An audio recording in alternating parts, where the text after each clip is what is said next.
Mateo 15:24. Y respondiendo dijo: A mí no me han enviado sino a las ovejas perdidas de la casa de Israel, o Efraín. Para comprender estas palabras del Mesías, es necesario conocer el problema con el estatus legal que ataba la casa de Efraín. El problema de Efraín era que había sufrido un divorcio. Veamos los versículos que relatan este acontecimiento. Jeremías 3:8.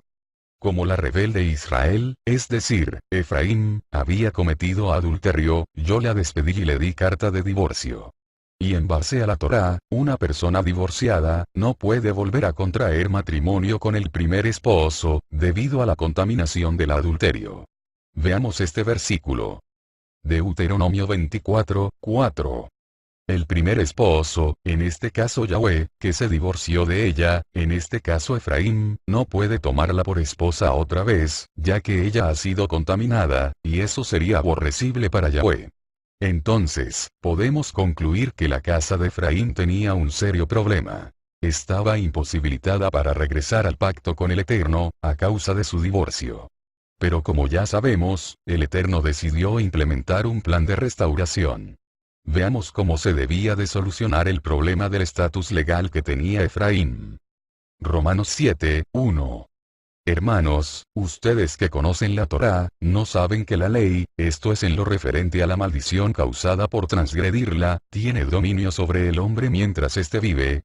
Sin embargo, a través de los méritos y sacrificio ofrecido por el Mashiach ben Yosef, le era legal a la casa de Efraín regresar y hacer un nuevo pacto con el Eterno.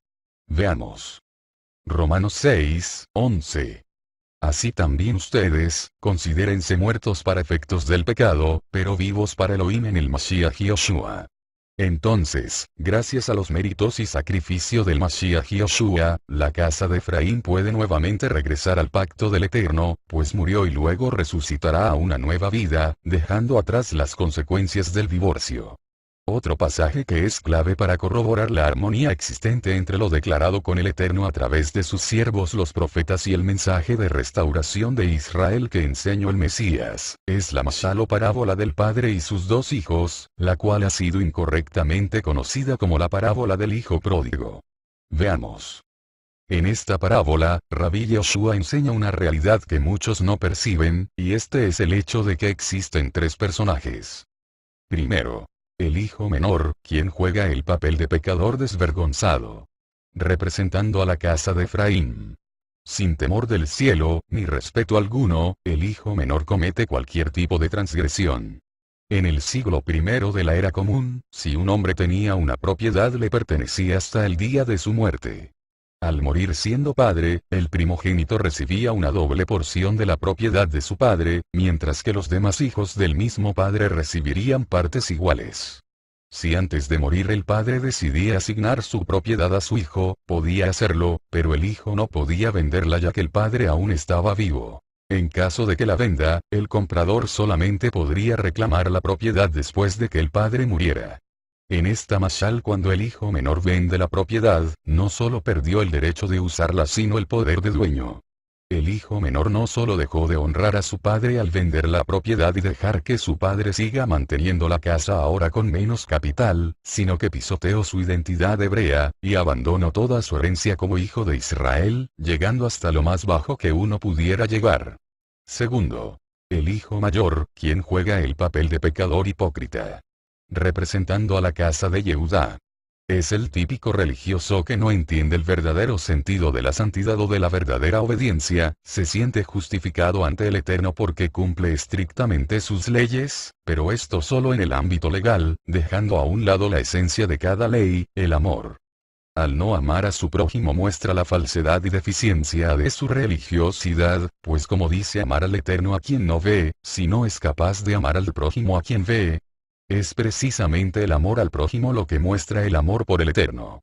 Algo que debemos de hacer notar es que también él recibió su herencia sin la mínima intención de querer reparar el daño que se estaba ocasionando entre padre e hijos, y permaneció en silencio. ¿Es esto amor por su padre o interés? Siendo por esta razón, que la parábola es incorrectamente conocida como el hijo pródigo, pues la conducta del hijo mayor tiene mucho que enseñar, ya que el egoísmo del hijo mayor lo ha hecho tan pecador como el hijo menor. Y, tercero, el Padre Misericordioso, representando al Eterno. Dice Rabbi Yoshua, que el Padre que está en los cielos ama y desea la teshuvá, o arrepentimiento y retorno a la Torá. Además, este padre trata a los dos hijos por igual, no importa qué tan grande sea la transgresión de cada uno. El padre corrió a recibir al hijo menor y luego fue en busca del mayor para lograr su arrepentimiento. Y Yoshua usa el rol de cada personaje de forma opuesta a lo que los oyentes esperan oír. El hijo mayor, que debió ser quien rechazara la petición del hijo menor e intentara reunificar la familia, se comporta egoístamente, y permanece en silencio y no se preocupa por una solución, sino que está satisfecho en recibir su parte en la herencia. El hijo menor, el pecador público, en vez de morir de hambre, lo que hace es reconocer su error y hacer teshuvá o arrepentimiento y retorna a la instrucción del padre, es decir, la Torá. Y el padre, en vez de ser alguien estricto y recio que no acepta la petición egoísta del hijo menor, hace lo opuesto, y deja que el hijo menor se vaya con su parte, y aun cuando éste regresa arrepentido, le perdona y desea también que el hijo mayor haga teshuvá o arrepentimiento. Entonces, la enseñanza que nos pretende transmitir el Mesías a través de la presente parábola, es la solución para la restauración de la unidad del reino dividido de Israel. Es decir, un mensaje para la conciencia de la casa de Efraín y de la casa de Yehudá. Veamos los dos pasos que dará pie a esta unidad y genere como consecuencia la restauración de Israel. Paso 1. Efraín es perdonado por el Eterno y le es restaurada su autoridad cuando regresa arrepentido a la instrucción de su padre, es decir, a la Torá. Veamos el siguiente versículo que confirma este paso. Jeremías 31, 18 al 20. Puedo oír a Efraín que se lamenta. Me castigaste y fui castigado como novillo sin domar. Recíbeme de nuevo, déjame volver. Porque tú, oh Yahweh, eres mi Elohim. Ahora que he regresado, estoy lleno de remordimiento. Ahora que me doy cuenta, golpeo mi muslo. Estoy avergonzado y humillado, porque he llevado el oprobio de mi juventud. Ciertamente Efraín es un hijo querido para mí, un niño mimado. Siempre que me he vuelto contra él, no se ha apartado de él mi pensamiento. Por eso mi corazón se enternece por él. Lo volveré a recibir en amor, declara Yahweh. Y, paso 2. Yehudá recibe con amor a su hermano que ha regresado y ambos viven nuevamente unidos bajo la instrucción de su padre, la Torá. Veamos el siguiente versículo que confirma este paso. Isaías 11, 12 al 13. Yahweh levantará una señal para las naciones, y juntará a los desterrados de Israel, y reunirá a los dispersos de Yehudá desde los cuatro extremos de la tierra.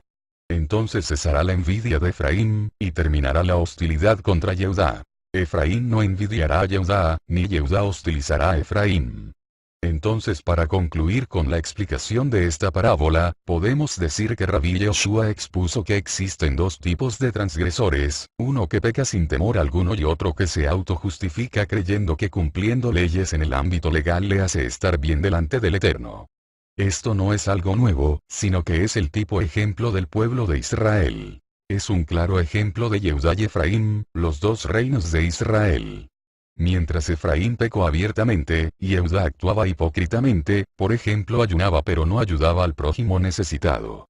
La solución para la restauración de Israel es que ambos hijos hagan teshuvá, y que cuando Efraín regrese a su padre, su hermano Yehudá lo reciba y ambos juntos estén unidos a su padre. Esta parábola es un eco de las palabras del profeta Isaías. Entonces cesará la envidia de Efraín, y terminará la hostilidad contra Yehudá. Efraín no envidiará a Yehudá, ni Yehudá hostilizará a Efraín.